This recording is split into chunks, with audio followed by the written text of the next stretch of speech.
안녕하세요. 부동산 포스트입니다. 오늘은 2023년 기획재정부에서 발표한 경제정책 방향 중에서 부동산 부분만 따로 요약 정리하여 부동산 시장 진입 및 투자 포인트에 대해서 이야기하겠습니다. 2023년 부동산 정책 방향의 첫 번째는 다주택자에게 부과되었던 중과세 완화입니다. 그 내용을 살펴보면 한시적 유예 중인 양도세 중과배제를 연장하고 분양권 등 단기 양도세를 2020년 수준으로 되돌리며 그동안 주택담보대출이 불가능했던 다주택자도 주담대가 LTV 30%까지 가능하게 되었습니다. 2023년 부동산 정책 방향의 두 번째는 규제지역의 추가 해제입니다. 우선 실거주 의무기간과 전매 제한 기간을 5년 전 수준으로 되돌리고 강화되었던 주택담보대출 규제를 완화하는 것입니다. 또한 대출한도 LTV를 상향 조정하는 것과 공시가격 산출 과정을 투명하게 운영하는 것입니다. 세 번째 추진 방향은 그동안 제외되었던 아파트 주택임대사업자 부활입니다.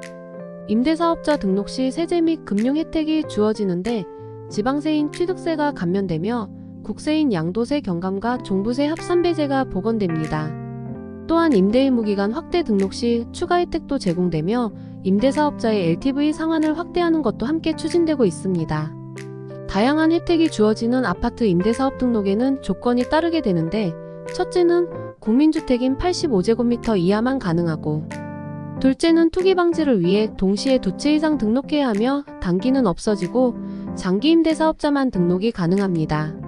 또한 정부는 말도 많고 탈도 많았던 임대차법의 개정과 방향을 설정하는데 사회적 합의를 도출하여 진행할 예정입니다. 네 번째 정책 방향은 재건축 안전진단의 합리화입니다.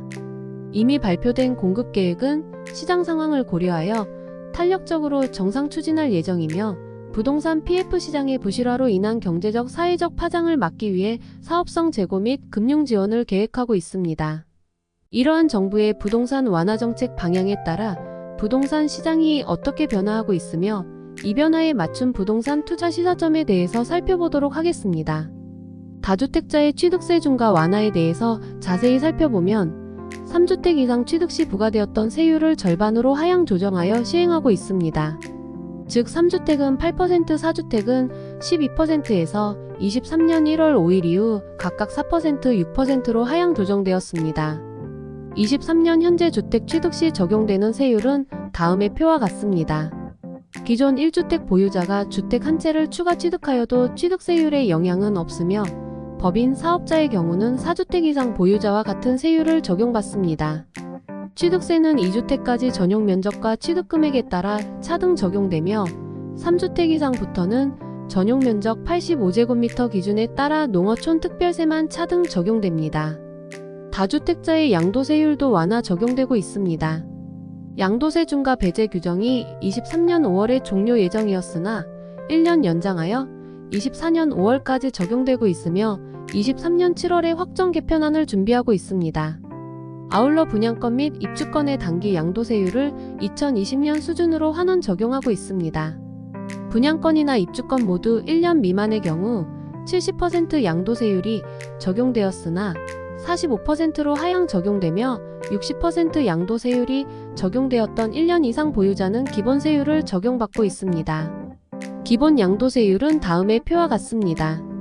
그리고 양도세 계산 절차는 양도차익에서 장기보유 특별공제를 제외한 양도소득금액을 산정하고 양도소득금액에서 기본공제 금액을 공제한 산출세액에 세율을 적용하여 계산합니다. 부동산 규제 측면에서 지역 구분은 규제 강도가 제일 강한 순으로 투기지역, 투기과열지구, 조정대상지역, 비규제지역으로 나눌 수 있습니다. 규제 내용은 다음의 표와 같습니다. 세계 경기의 후퇴와 인플레이션 압력으로 인한 금리 인상으로 정부에서는 부동산 경기의 연착륙을 위해서 서울 강남구, 서초구, 송파구와 용산구를 제외한 모든 지역의 규제를 해제하였습니다. 규제 해제 시 변화는 아파트 전매 제한이 폐지되어 모집 공고 1년 후 전매 가능하고 아파트 당첨 취득 시 실거주 의무기간이 없어지며 주택담보대출 조건이 완화됩니다. 비규제지역의 주택담보대출 시 LTV와 DTI 모두 60%로 상향 조정되며 다주택자도 이전에는 대출이 불가능하였지만 모든 지역에서 30% 대출이 가능해집니다. 이러한 변화로 주택 거래가 증가하였으며 미분양 아파트가 분양 마감하고 있습니다. 아파트 임대사업 등록은 현재 불가능하지만 개편 시 아파트도 임대주택 등록이 가능해집니다. 등록 조건은 전용 면적 85제곱미터 이하, 10년 이상 장기 임대사업 등록, 2채 이상 등록해야 세제 혜택을 받게 됩니다. 장기주택 임대사업자의 세제 혜택은 크게 지방세인 취득세와 재산세의 감면과 국세인 종합부동산세 합산배제, 양도소득세 중과배제, 임대소득세 절감으로 정리됩니다. 취득세는 전용 면적 60제곱미터 이하인 경우 면제되나 200만원 초과 시 85% 감면받게 되며 국민주택 85제곱미터 이하의 경우 50% 감면을 받게 됩니다. 재산세는 전용 면적 40제곱미터 이하는 면제되고 60제곱미터 이하는 75% 인하되며 85제곱미터 이하는 50% 경감 혜택을 받게 됩니다. 전용 40제곱미터 이하라도 재산세가 50만원을 초과할 경우 85% 인하됩니다. 종합부동산세는 임대사업 등록 시 합산배제됩니다. 세제 혜택을 받기 위해서는 기준시가 수도권은 6억 이하 지방의 경우 3억원 이하여야 하며 10년 의무임대 기간을 충족해야 합니다. 임대료도 5% 이상 증액을 할 수 없습니다. 또한 장기민간 임대사업자로 관할세무서에 등록하여야 합니다. 양도세는 조정지역이라도 임대 등록 시 양도세 중과 배제가 가능하게 되고 임대사업자의 거주 주택도 양도세 비과세 혜택을 받게 됩니다. 임대소득세 또한 절감됩니다. 한 채 임대 시 75% 경감받고 2채 이상 임대 시 50% 인하 혜택을 받는데 기준시가 6억 이하 전용면적 85제곱미터 이하 기준을 충족해야 합니다.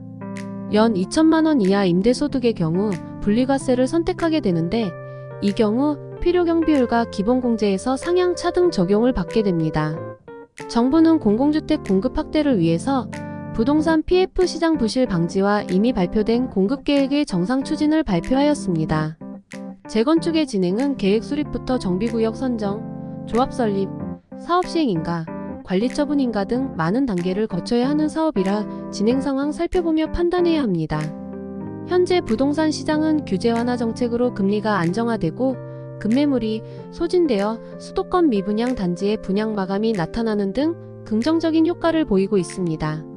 많은 전문가들이 예상하는 2025년 부동산 시장의 회복을 기대한다면 조심스럽게 실거주 위주의 부동산 구입 투자를 고려해야 하는 시기라 판단됩니다. 현재의 불확실성하에 정부의 정책 변화에 맞춰 부동산 구입이나 투자 시 기본적 전략 방향은 초기 투자를 최소화할 수 있는 상품, 경기 회복 시 가격 탄력성이 높은 양호한 입지, 임대주택 등록이 가능하고 1년이나 2년 후 입주하는 후분양 단지를 선택한다면 좋은 결과를 기대할 수 있다고 판단합니다. 이상 부동산 포스트였습니다.